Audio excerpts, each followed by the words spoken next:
कुछ ना कुछ तो है ईवीएम में। नमस्कार।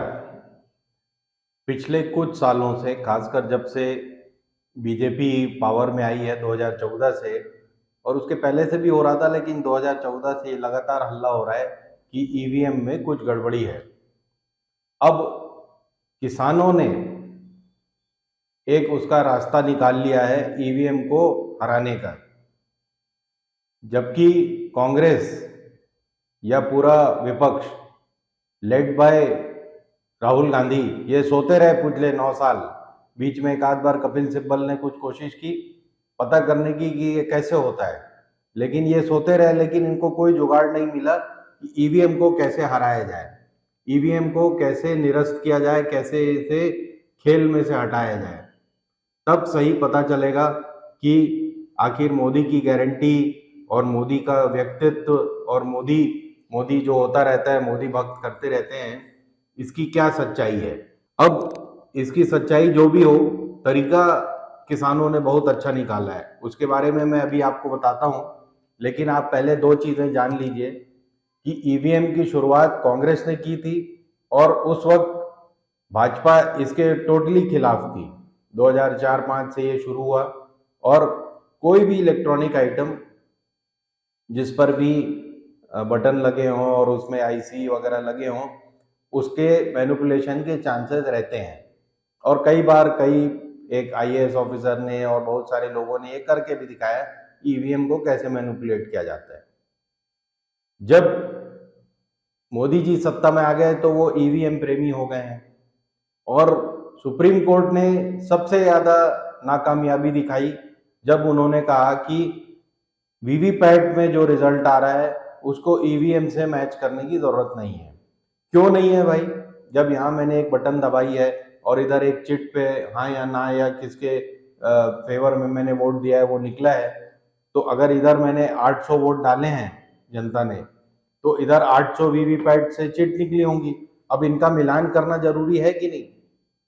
तो सिर्फ ईवीएम को मिलाया जाता है, ईवीएम को गिना जाता है, वीवीपैट का मिलान नहीं किया जाता है। तो ये एक बहुत बड़ी सुप्रीम कोर्ट की नाकामयाबी है, जानबूझकर की है या अपनी समझ से उन्होंने की है। खैर, अब मुद्दा ये रहता है कि बहुत से राजनीतिक विश्लेषक और बहुत से राजनीतिज्ञ इस बात पर सहमत हैं कि ईवीएम में कुछ तो गड़बड़ है। तो दया, अगर इस पे कुछ गड़बड़ है तो इसे कैसे ठीक किया जाए? अब एक ही तरीका है। ईवीएम में एक लिमिटेशन होता है नंबर ऑफ कैंडिडेट्स का। 30, 40, 50 कैंडिडेट ही ईवीएम में आप भर सकते हैं। हर ईवीएम में उतनी ही जगह होती है। अब अगर मान लीजिए किसी कॉन्स्टिट्यूंसी में 500 कैंडिडेट खड़े हो जाएं तो ईवीएम में वो चुनाव नहीं हो सकते। उसके लिए आपको बैलेट पेपर का इस्तेमाल करना पड़ेगा, क्योंकि बैलेट पेपर ही इतने लंबे लंबे हो जाएंगे। तो महाराष्ट्र के किसानों ने एक बहुत अच्छा तरीका निकाला है।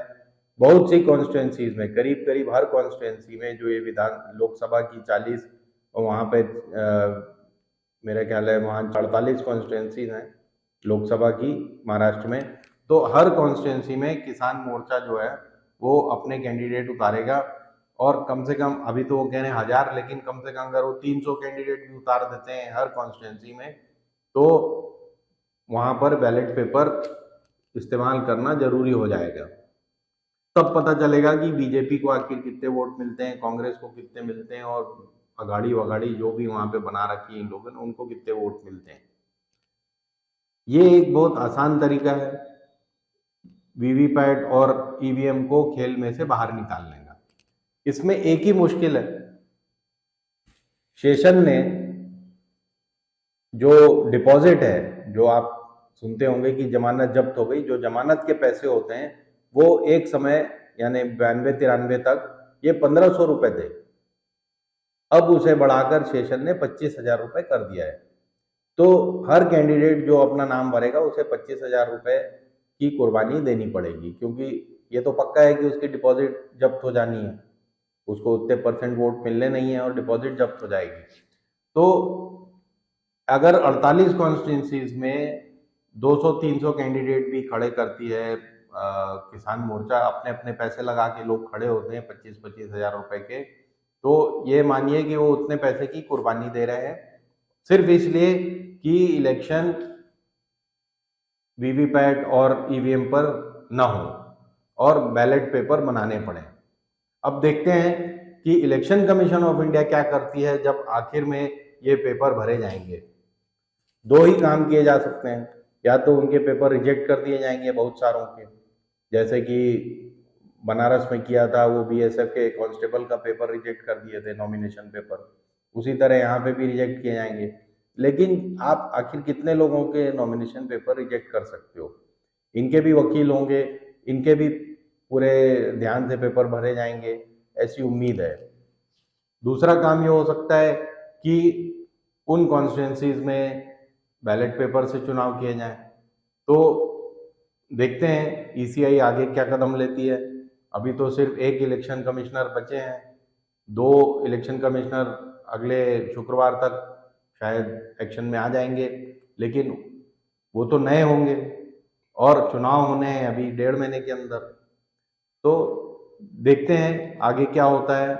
लेकिन जहां राहुल गांधी सो रहे थे, वहां किसानों ने कम से कम सोच बनाकर एक तरीका तो निकाला ईवीएम को ध्वस्त करने का। धन्यवाद। हिंदुस्तान जिंदाबाद।